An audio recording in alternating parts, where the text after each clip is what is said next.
ओ भाऊजी, तुम्ही संध्याकाळचं काय जेवणार आहे? हो नाही वहिनी, आम्ही दोघं पण आमच्या मित्राचा वाढदिवस आहे तिथे जेवायला जाणार आहे. ठीक आहे भाऊजी. स्वर बाळा, तू काय जेवण करणार आहेस? नाही नाही, मी नाही जेवणार. आत्याला दिलेला लाडू खाणार आहे.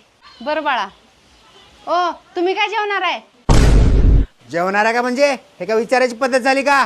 चपात्या कार, मी पनीर जाऊन आणतो, पनीरची भाजी कार आणि मस्तपैकी कोशिंबीर कार आणि मला जिरा राईस आवडते, जिरा राईस पण कार. बरं बरं ठीक आहे, करते. तुम्ही आत या, तुम्हाला पिशवी देते, तुम्ही जाऊन पनीर आणा म्हण. या.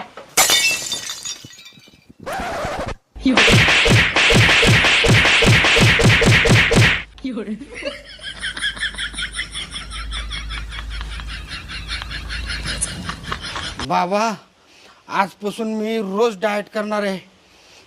आठवड्यात फक्त एकदाच जेवणार आहे, ते महाप्रसाद असलं तर, नाहीतर चक्क उपास आहे.